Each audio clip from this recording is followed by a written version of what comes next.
join us in the reading as we're going through. Tonight we're going to talk about artificial intelligence, and you're thinking, why in the world would we talk about that? Sunday nights, I typically use Sunday nights to do some more special interest topics, things that are a little bit more unusual. If you've spent any appreciable time on social media or any video site, that'd be YouTube or TikTok or anything like that, you have seen AI content and you may not even know. You just may not even know about it. There is a plethora, just inundation. The floodgates have opened to AI-generated content. We'll talk about terms in a minute. But content that nobody made. It just appears out of a computer that can be basically anything. It can be video, it can be text, it can be audio. And if you're not paying attention, you're just going to view a bunch of stuff that isn't real. It's just somebody made it up, and you may not even know. It's gotten very good over the last, I'd say 2 years, really. 3 years maybe. It's gotten very good. Think about it economically. 10 AI companies account for almost all the majority of S&P 500 growth over the last 2 years. 10 companies, AI, that's it. 2/3 of all, this is every stock gain. You just take stocks and figure out which ones increased. 2/3 of all gains come from AI companies. We basically, our entire economy is propped up on like 10 AI companies. That's it. That's the whole thing running our economy right now. So when you're asking the question, okay, why would we talk about this? We talk about it because it is very much has the potential to dominate every sector of the economy in the next 5 years. And if you're not prepared for it, if you are not aware of what's going on, you'll just get swept along with it without any sort of awareness or intentionality. Think about the changes wrought in society by cars or electricity, the birth control pill, how those things have altered the way that we relate to one another. I would suggest that AI has the potential, it's not there yet, has the potential to rise to the level of agriculture or the printing press, which would be the tier up of human inventions. The ways that they've impacted human societies, we're not there yet. It might happen, it might not. But as Christians, we need to be aware of what's going on in the world around us, because we have to talk to people. We have to be aware of what's going on. Our kids are going to grow up in this. Our grandkids are going to grow up with this sort of world. And you think about the changes wrought by the internet and how different the world is with the internet versus without. And if you're not prepared, you're not going to be aware of what the dangers are and the pitfalls are. We might begin with the wisdom of the preacher. Sometimes when I talk about stuff like this, people bring up Ecclesiastes 1:8-10. All things are full of weariness, a man cannot utter it. The eye is not satisfied with seeing, or the ear filled with hearing. What has been done is what will be. What has been done is what will be done. And there is nothing new under the sun. Is there a thing of which it is said, see, this is new? It has already been in the ages before us. As we've talked about when we talked about wisdom literature in the Bible, we talked about this when we went through it. When was that? Months and months ago. I don't know, whenever that was, when we went through the wisdom literature and our reading through the Bible. A lot of the wisdom literature is generally true without being specifically true. These are broad truths, but the internet would blow Solomon's mind. Like, I can't even imagine what Solomon would think of the internet or a car or a cell phone. So the preacher writing these things, all things are the same in a general sense. We've talked about this before, the triad of human temptation, lust of the flesh, lust of the eyes, pride of life. We see the same triad over and over throughout the Bible. Okay, that's not new. The temptations and the dangers of any new technology, they're going to be the same temptations and dangers that have always been. People are going to be prideful. People are going to be full of lust. People are going to be full of greed. People are going to be selfish. Like, these are all the same dangers. And so in that sense, what we read in Ecclesiastes 1:8-10 is true, in that human nature doesn't really change. On the other hand, there are specific changes in society, specific changes in life. There are new avenues through which temptation comes, new avenues through which the struggle of the flesh versus the spirit, that eternal struggle, and Paul talks about it in Romans 7, that the things I want to do are the things that I don't do, the things that I don't do, those are the things I want to do. That eternal struggle, which never goes away, manifests in new ways in each generation as technology changes and it grows and becomes different. So when we're thinking about AI, could think about this with the internet or cars or TV or phones or whatever you want to put in there. Generally speaking, yes, they're going to be the same sorts of temptations and the same sort of struggles, but the specifics of those things do change. How does it manifest in each specific area of our lives? When we talk about AI, artificial intelligence, there are three things I really want us to be aware of, not just tonight. I will say this.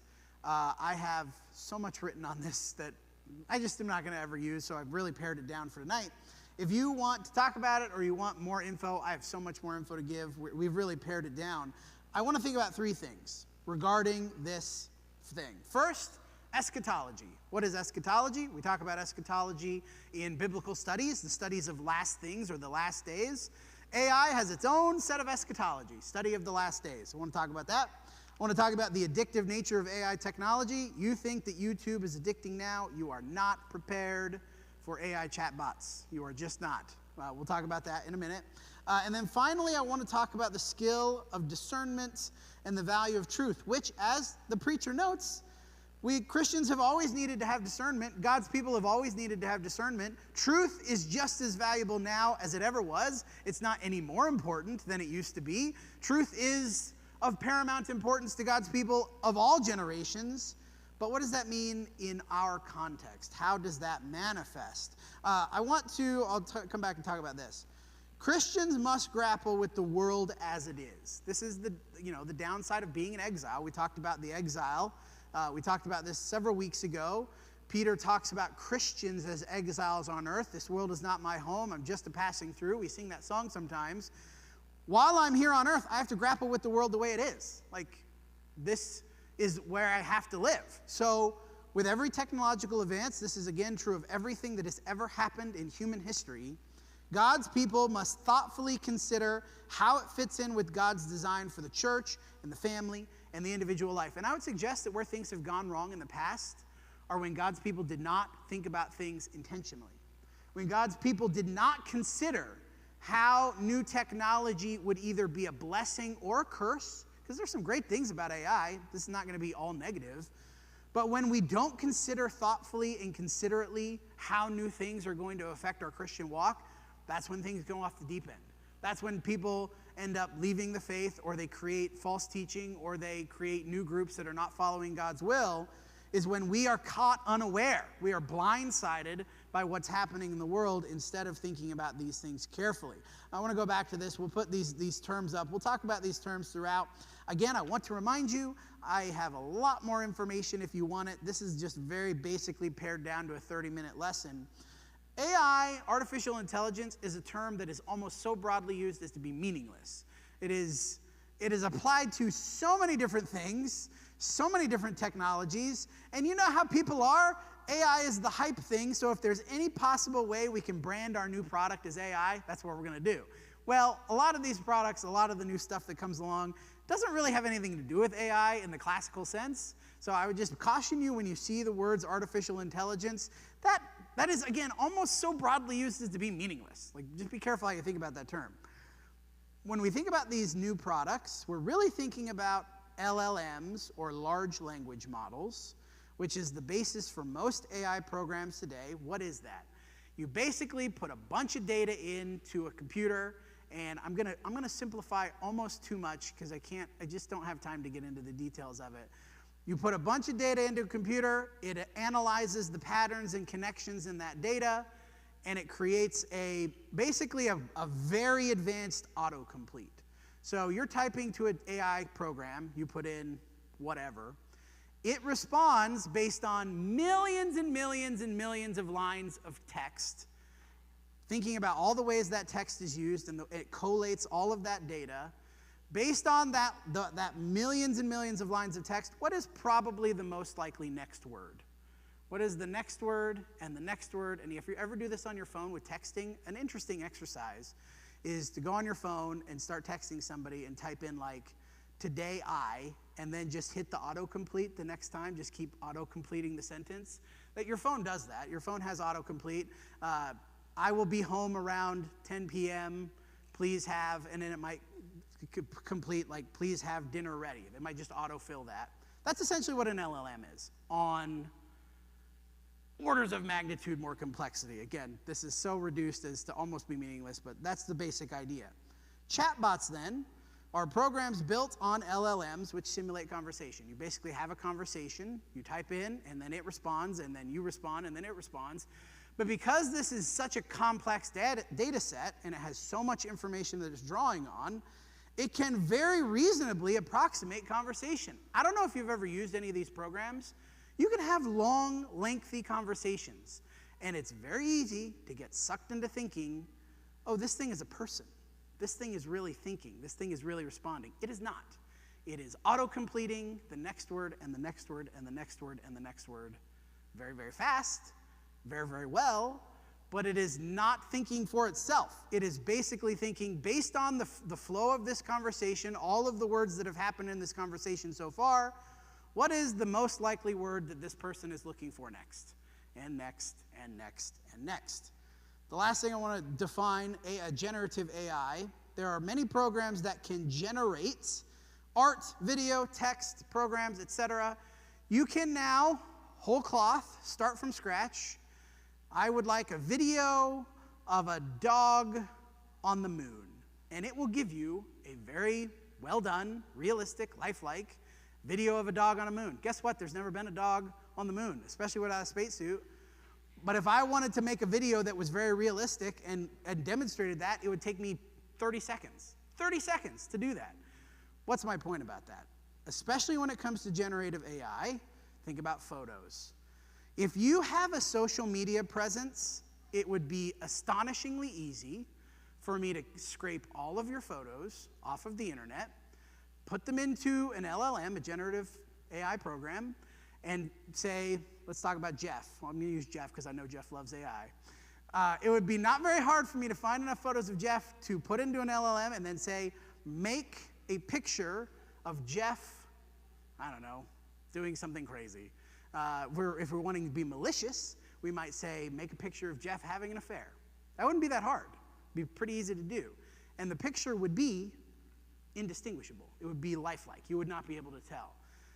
My point about that is when we think about generative AI, we are coming to a point in society where your attitude about the internet needs to be default skeptic instead of default acceptance. That is, your default view of a photo on the internet, if it's from a source that you don't trust, your default view is that's fake. That's how you have to be. That our default approach to video and pictures on the internet needs to be, unless I have a good reason to think that's real, it's probably not real. It just probably isn't, because it's so easy to make this stuff. So, as we said, Christians have to grapple with the world the way that it is, not the way we want it to be. So as we're thinking about AI, what do we need to think about? Number one, eschatology. The AI doctrine of eschatology falls into two camps. One is AI doomerism, one is AI utopianism. Either AI is going to usher in, think Terminator, is going to usher in the end of humanity. We're 5 years away from creating superintelligence that's going to come online and destroy the world. There are a lot of people that genuinely believe that. Or you could go the other way. We're 5 years away from creating superintelligence that's going to make all work obsolete, and it's going to take over all the work for us, and we can just sit around having a good time and eating cake all day, whatever you want to put in there. I don't know what your idea of a good time is. I'm going to suggest that AI eschatology is on either extreme, not biblically justified. There's no way to biblically justify either of those two extremes in the Bible. Matthew 24:36, we think about AI doomerism. AI is going to come online and wipe everybody out. Concerning that day and hour, no one knows, not the angels in heaven, not the Son, the Father only. As were the days of Noah, so will be the coming of the Son of Man. In those days before the flood, they were eating and drinking, marrying and giving in marriage until the day when Noah entered the ark. They were unaware until the flood came and swept them all away. So will be the coming of the Son of Man. 1 Thessalonians 5:1-3, concerning the times and the seasons, you have no need to have anything written to you. You are fully aware that the day of the Lord will come like a thief. When people are saying there is peace and security, then sudden destruction will come upon them as labor pains come upon a pregnant woman, and they will not escape. If there is anything I am 100% certain of, it is this: AI will not cause humanity to go extinct. I can just say that 100% confident, because every time God talks about the return of Jesus, he describes it, it's going to be relatively normal. People will be living their lives. Jesus will come back, and that'll be it. AI, one way or the other, is not going to wipe out humanity, because we are going to be here when Jesus comes back. Now, maybe Jesus will come back before AI wipes out humanity. That would be great, right? Maybe Jesus is going to come back first. I would like that. That would be nice. And this isn't to say that AI won't increase the net amount of suffering in the world. AI could cause a lot of suffering, just like the internet or cars or whatever technology you want to put in there. But we really have to avoid going down the doomerism path. AI is not going to wipe out humanity. I'm 100% confident of that. Jesus has always talked about, the apostles always talked about Jesus coming back in a period of relative normality. People will be just living their lives, and then Jesus will come back unexpectedly. What about utopia? Well, a couple of verses here, and we have to be careful about applying these out of context. Deuteronomy 15:11. There will never cease to be the poor in the land. This is, of course, talking to the Israelites. We have to be careful about misapplying this. I bring this up to demonstrate a point in the sequencing of God's covenants. There will never cease to be poor in the land. Therefore, I command you, you shall open out wide your hand to your brother, to the needy and the poor in your land. It's interesting. There will never be poor in the land, even though God promised, hey, if you obey me, I'm going to give you great crops. You're going to have a lot of prosperity. You're going to win battles. You're not going to have stillborns. Your cattle are going to have healthy cattle.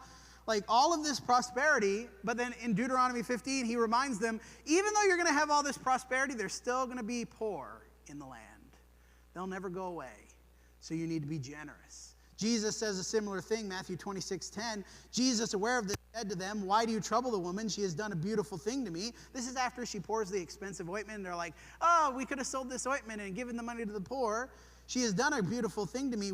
You will always have the poor with you, but you will not always have me. This idea that AI utopia, AI is going to usher in this utopian age where there's no need and no struggling and no worry, doesn't align with how God has ever talked about the future of humanity. God has never talked about the future of humanity as reaching some utopian stage where things will be fine. You know what God promises over and over? Hey, by the way, things are going to keep being bad. You're going to keep suffering. You're going to keep struggling. There's going to keep being trials. There's going to keep being tribulations. So this idea that AI is going to come, superintelligence is going to come online, and everything is going to be great, and nobody has to worry about anything again, that's just as ridiculous as the idea that AI is going to wipe everybody out. Like most technologies, all technologies, the reality is going to be somewhere in the middle. It'll make some things better about life. It'll make some things worse about life. Might change some important dynamics, social dynamics, but people will still generally relate to each other in the same way. And in that sense, Ecclesiastes 1 is true. There is nothing new on the sun. People will always relate to each other in basically the same way. Number 2, AI programs have the potential, and this is what I really think people need to be most aware of, they have the potential to be the most addictive and persuasive apps that you have ever seen. Addictive and persuasive are not quite the same thing. I don't know, this is probably more true for the younger generation. How often do you just get sucked into the infinite scroll and you just do this? And then a half hour goes by. Wait, where'd my half hour go? Oh, and then an hour gone by. Wait, where did that hour go? That is the infinite scroll. Tech companies have gotten very good at designing the infinite scroll to keep your attention perpetually forever. AI has the potential to be that times 10. That they are so persuasive, so addicting, because content can be made specifically for you. You don't have to watch the same content that everybody else is watching. You don't have to see the same social media posts. You don't have to see the same information. Generative AI has the ability, the potential ability rather, to entirely curate your experience on the internet to be exactly what you want it to be. And in that sense, it is going to be more addictive than anything you've ever done on the internet, potentially. We have to be very careful not to get sucked into modes of worldly behavior, thinking about things the way the world does. My advice would be to exercise caution and remain distinct. 1 John 2:15-17, do not love the world or the things in the world. That would also apply to AI. Do not love the world or things in the world. If anyone loves the world, the love of the Father is not in him. All that is in the world, and here's our triad. I keep really wanting to make this balancing point that AI might be new, but it's just the same stuff repackaged. All that is in the world, the desires of the flesh, the desires of the eyes, and the pride of life, is not from the Father, but is from the world. The world is passing away along with its desires, but whoever does the will of God abides forever. Desires of the flesh, desires of the eye, pride of life. AI generative programs can feed you exactly what your desire is, your specific desire. That might be pride, might be desire of the flesh, might be desire of the eyes. You want to look at stuff, you want to feel good, whatever it is. And I really want to hone in on the pride of life. One of the main problems with current AI programs is what's called sycophancy, where they just tell you what you want to hear. But again, that's not new. They're just better at it. They're better at it, telling you exactly what you want to hear. 1 Corinthians 6:12, all things are lawful for me, but not all things are helpful. All things are lawful, but I will not be dominated by anything. He's talking about food and sex in the context of 1 Corinthians 6 and 7. Food and sex, which are sort of the two, main pillars of the desires of the flesh. And Paul's point is all things are, all things have been made clean. All foods have been made clean. Sex is great. God made it for us. But I will not be dominated by anything. Again, thinking about AI, a lot of great use cases for AI.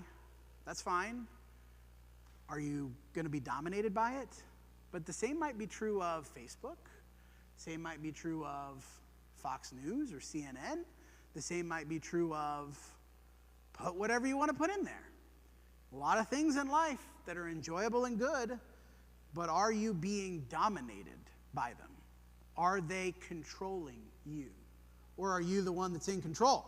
Ephesians 5:15 through 17, look carefully how you walk, not as unwise, but as wise, making the best use of the time, because the days are evil. Therefore do not be foolish, but understand what the will of the Lord is. What is the will of the Lord in regards to artificial intelligence? I don't know. The technology is still new. We're still feeling it out, working it out. It's not in its final form yet. There's going to be some good uses for it. I think there's going to be some good uses for the kingdom. Just like the internet, there are some great avenues via the internet for work in the kingdom of God. I think AI has the potential, again, to really be a blessing if used in the right way, but make the best use of the time. Look carefully how you walk.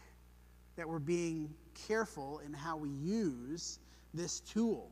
Romans 16, 17, and 18, I appeal to you, brothers, to watch out for those who cause divisions and create obstacles, contrary to the doctrine you've been taught.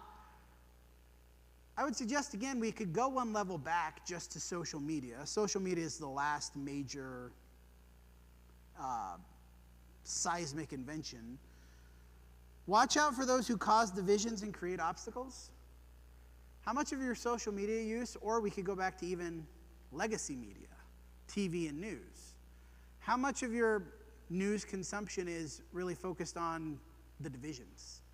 Because that's what sells, right? Those who cause divisions, that's what makes money. And the incentives of the internet, the incentives of TV, is what is enticing more than what is real. What is inflammatory more than what is useful, right? So this idea to watch out for those who cause divisions and create obstacles, that's going to be true of AI, but that was already true of TV. That was already true of books. That was already true of put whatever technology you want to put in there. For such persons do not serve the Lord Christ, but their own appetites, and by smooth talk and flattery, they deceive the hearts of the naive. This is really what I want to hone in on in regards to AI. Especially AI chatbots, or they're sometimes called AI companion apps, where they are designed to be something that you have a dialogue with. Now, maybe you will never experience this. That's fine. Hooray. I know that there are going to be people in this audience who will encounter this, and they will be in very great danger of being sucked in by smooth talk and flattery.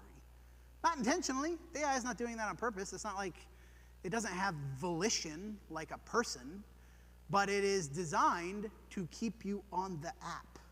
It is designed to keep you engaged. And so guess what? As you use these programs, they're going to start tailoring their answers to whatever gets you to stay on the app, whatever gets you to stay engaged. They'll tell you whatever they want to, whatever you want to hear, whatever it is that you want to know, and the way that you want it to be told to you, the things that you care about, the things that you find to be important. That's what it's going to keep feeding you over and over and over and over. And before you know it, you have been deceived because you were naive. You were naive. You thought, oh, it'll be fine. I can use this. It'll be great. And then you've been on the app for an hour and a half, and you have no idea where the time went, and you've begun to think about things in a very skewed way. So when we really think about it, and again, any other technology that's ever existed, we have a responsibility as Christians to center truth and to develop discernment.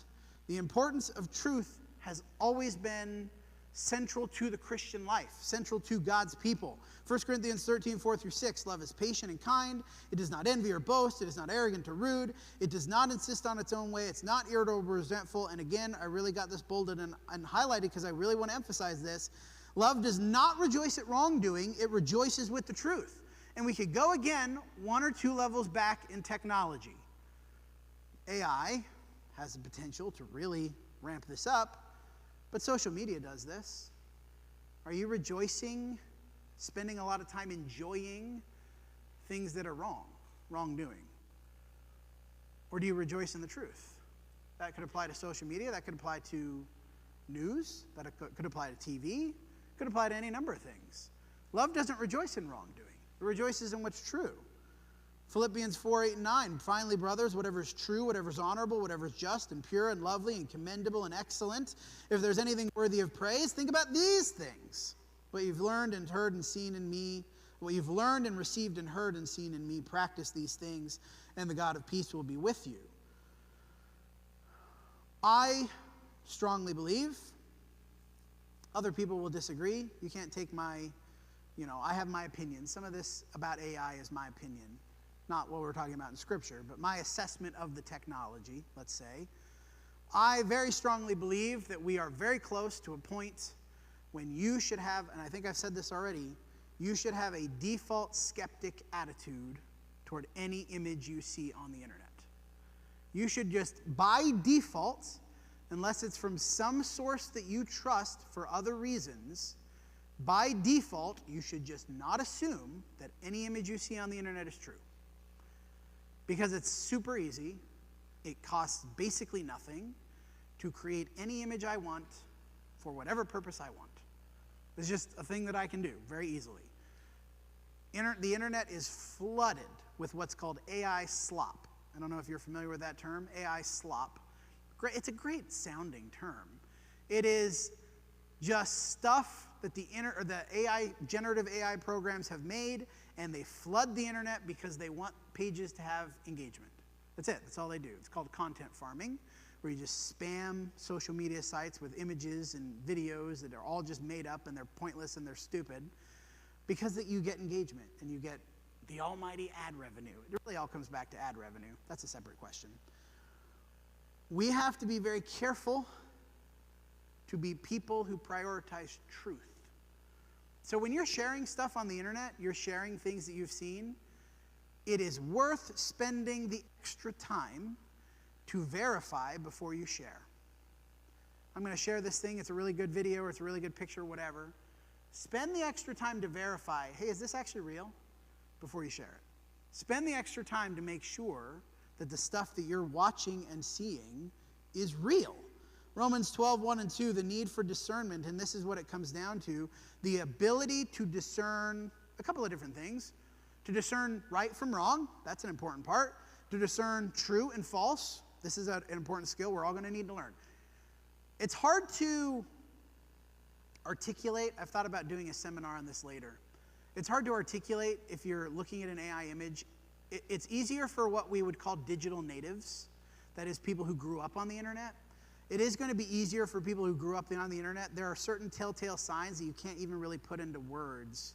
You can look at an image and think, there's something off about that image. I'm pretty sure it's fake. It's hard to develop that as a skill, like an intentional skill. But it is going to be something that we need to start figuring out. How do I tell if these images are real or fake? True and false, real and fake, right and wrong. But again, I will remind you, this is not a new need. I appeal to you, brothers, therefore, by the mercies of God, to present your bodies as living sacrifice, holy and acceptable to God, which is your spiritual worship. Do not be conformed to this world.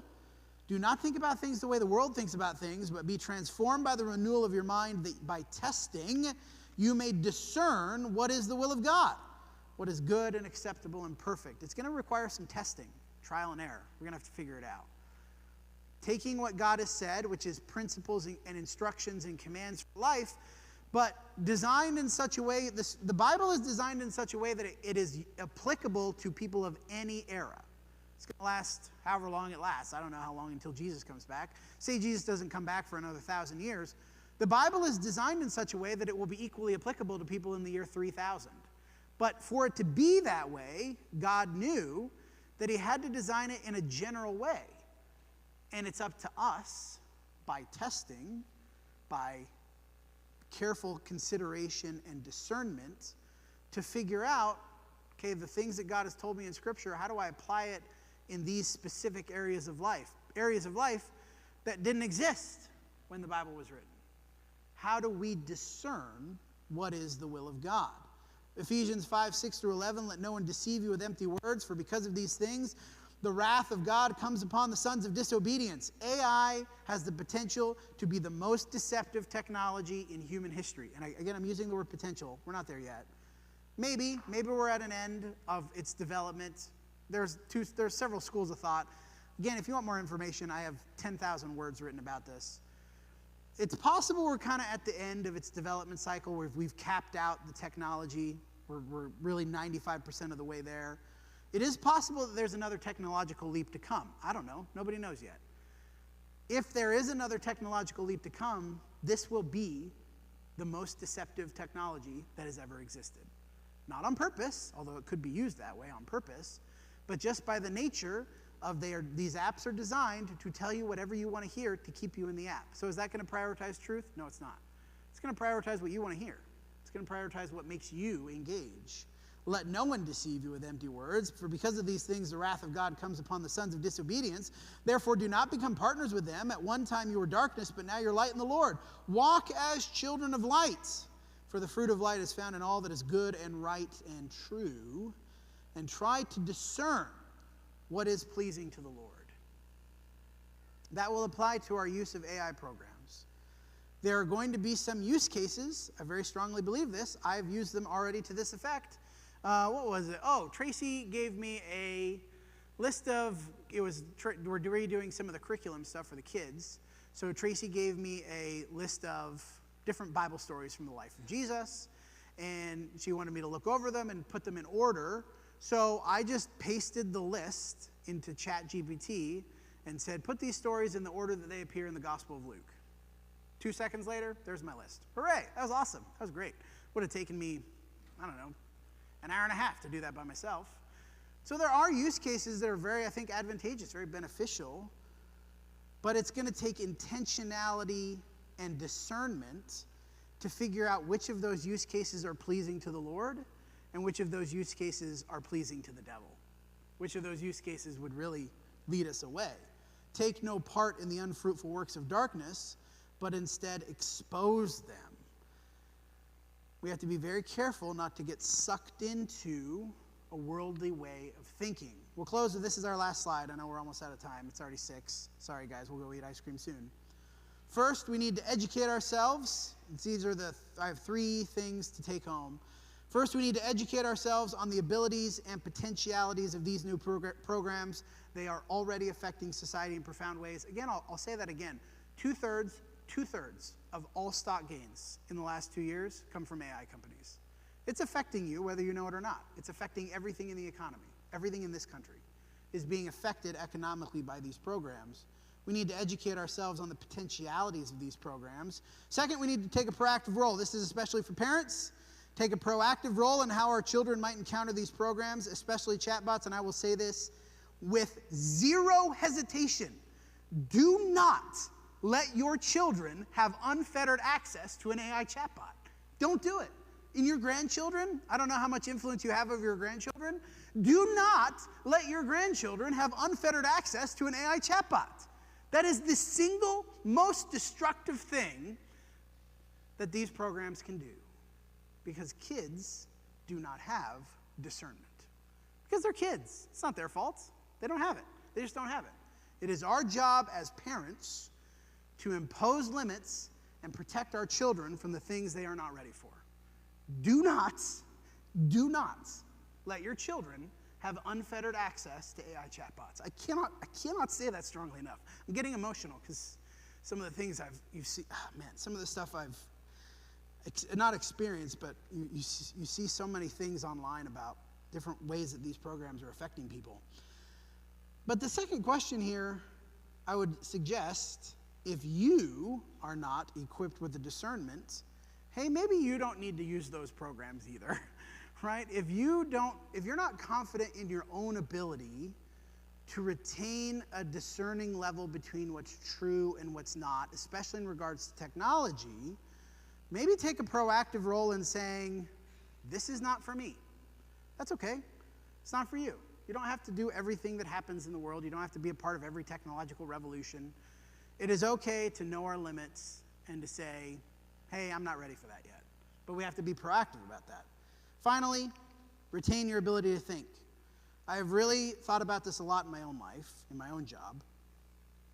It would be relatively easy to get into the habit of just offloading my biblical collation and sorting and putting together data sets.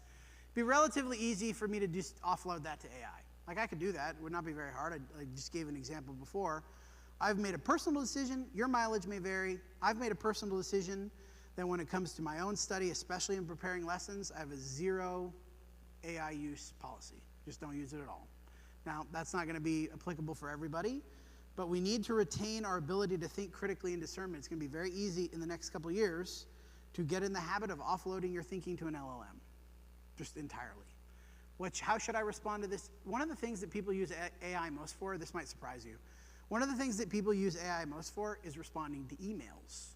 I receive an email, I paste the email into ChatGPT, and I ask not me specifically, but people do this, how should I respond to this email?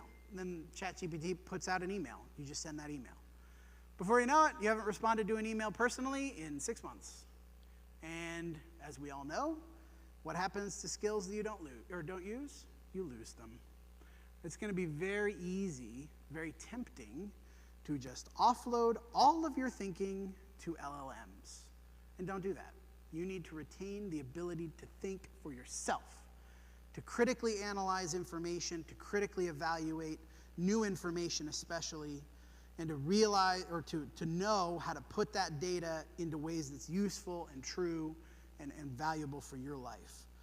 That's the end of this. I know it's not a very, evangelistic sermon for sure.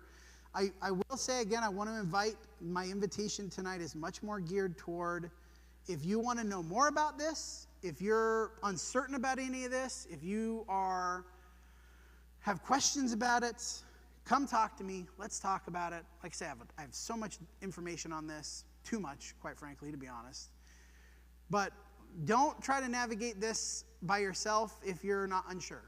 If you're confused, you're unsure, there's no need to do that. Let's talk about it. Let's figure it out together, how this can be used in our lives, the lives of our children, the lives of our grandchildren. Let's be discerning and thoughtful about how we use these things. That might need to be in the community of believers, right? We need to rely on each other, figure out what God wants. So if you need to do that, or you have any other need, come while we stand and sing.